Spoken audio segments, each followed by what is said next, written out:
இன்றைக்கி ஒரு கல்யாணத்துக்கு கிளம்புனோம். என்னோடய ஃப்ரெண்டு அவங்க பத்திரிக்கை கொடுத்ததுலேருந்து பார்க்குற நேரம் பூரா கல்யாணத்துக்கு வந்துருங்க வந்துருங்கன்னு சொல்லிக்கிட்டே இருந்தாங்க. சொந்தக்காரங்க கூட அப்படி வற்புறுத்த மாட்டாங்க. சரி கிளம்பலாம் அப்படின்ட்டு கிளம்புனோங்க. துவாரகா மகால் அவங்க மேரேஜ் வச்சுருந்த இடம் பாண்டி கோயிலுக்கு பக்கத்தில் திருச்சி போகிற ரோட்டில் இருக்குது.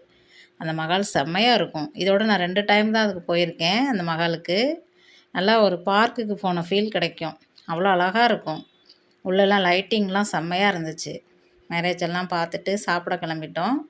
மேரேஜ் முடிஞ்சு கொஞ்சம் நேரம் உட்காந்துருந்தோம். அதோட சரி சாப்பிட்லான்னு போனால் நல்லா எல்லா வகையான சாப்பாடும் வச்சுருந்தாங்க. மட்டன் பிரியாணி.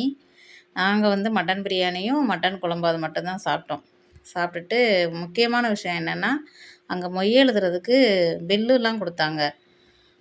எனக்கு அதுதான் ஆச்சரியமாக இருந்துச்சு. அப்புறம் பீடா, ஐஸ்கிரீமு எல்லாம் சாப்பிட்டுட்டு மொய் எழுதிட்டு பில் கொடுத்தாங்க. வாங்கிக்கிட்டு வந்துட்டோம். வந்தோடனே மரக்கன்றெல்லாம் வெளியில் கொடுத்துட்ருந்தாங்க.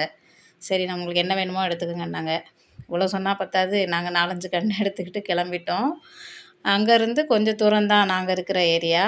நானும் எங்கள் வீட்டுக்காரும் கிளம்பிட்டோங்க.